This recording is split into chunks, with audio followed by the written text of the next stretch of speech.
Aujourd'hui, on va cuisiner un crêpio. Alors, qu'est-ce que c'est? C'est une grosse crêpe avec des pommes. Alors, on va faire un crêpio quand, par exemple, c'est le soir, vous avez envie de manger un dessert, mais vous savez pas quoi. Et ben ça, c'est cool, ça prend pas beaucoup de temps. Et surtout, ça n'utilise pas beaucoup de vaisselle. Nous avons la poêle, la spatule. Alors, vous avez plusieurs solutions. Soit vous prenez un saladier avec un fouet, soit vous prenez votre bouteille avec un entonnoir, comme ça vous fourrez tout dedans, vous secouez et vous mettez tout dedans. Alors, on va commencer par les pommes. Oups, pardon. Non, ce n'est pas une voiture qui arrive. C'est ma balance. J'ai oublié, vous avez ça dans le challenge anti-vaisselle. Ça va vous aider à éplucher et couper vos pommes. Et ça, c'est trop cool. Je vous montre. Donc, vous avez vos pommes. Voilà, vos pommes qui sont toutes belles, toutes propres. Hop. Alors ça fait kiffer les enfants. Et les grands aussi, hein, parce que moi j'adore.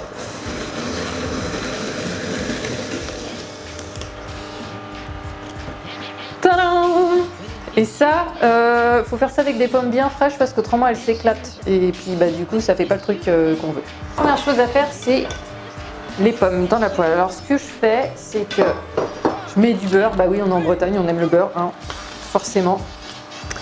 Et je prends ma spatule parce que mon beurre, il est pas dur. En fait, sortez-le un bon quart d'heure avant de commencer, comme ça vous permet d'avoir un beurre plus facile à couper. Et puis surtout, ben, hop, vous pouvez passer la spatule sans la casser ou sans vous faire mal. Donc je dirais vous mettez 25 g de beurre à peu près. On va le mettre à chauffer.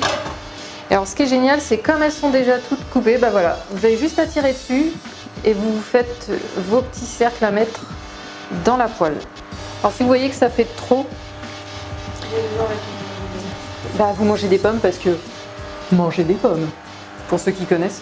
Alors ce qui est bien, c'est de mettre du sucre pour faire caraméliser. Alors vous en mettez comme vous le sentez. Moi j'en mets quand même pas mal, mais il faut bien surveiller pour éviter que ça crame. Donc voilà, les pommes sont en train de cuire. Maintenant on va passer à la pâte. Alors on va commencer par la fécule. C'est comme on utilise un entonnoir. Si vous mettez d'abord les œufs, le problème c'est qu'après la fécule va rester collée dedans. Enfin pour ceux qui sont novices en cuisine, hein, parce que les autres doivent le savoir. Hop. Alors moi je vais mettre 100 g.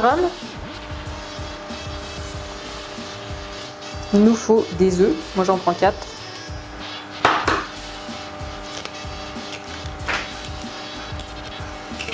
Le lait, normalement, il faut doser, je dirais, un quart de litre. Donc, vu que c'est tout neuf, je dirais que c'est à peu près par là. Hein.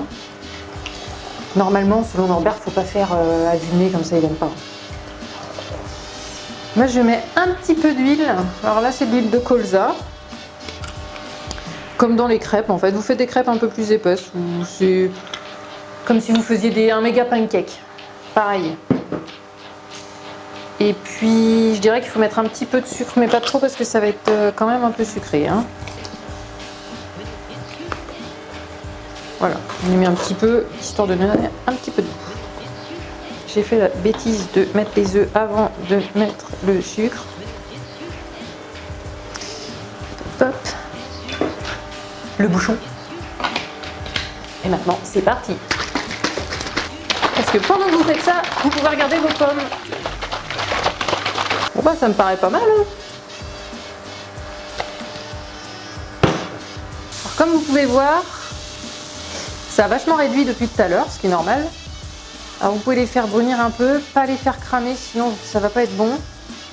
Voilà, quand c'est comme ça, moi j'aime bien. Vous pouvez les faire cuire un peu plus si vous souhaitez, parce que là c'est en train de caraméliser, donc ça peut être un peu plus. Alors, répartissez bien les pommes pour qu'il n'y ait pas de jaloux hein, quand vous coupez le crêpio. Ou alors vous le mangez tout seul, comme ça sera fait. Maintenant, on verse. Alors voilà, il est presque cuit. Donc comme vous voyez, il n'a pas accroché à la poêle. Je suis pas fortiche, hein, donc je ne vais pas le retourner, mais si vous êtes super fort, retournez-le, comme ça vous ferez un peu griller le dessus. Donc voilà, il est prêt. Vous amenez ça à table, vous le coupez dedans avec une spatule comme ça, sinon vous allez casser toute votre poêle. Et puis vous servez les gens, voilà.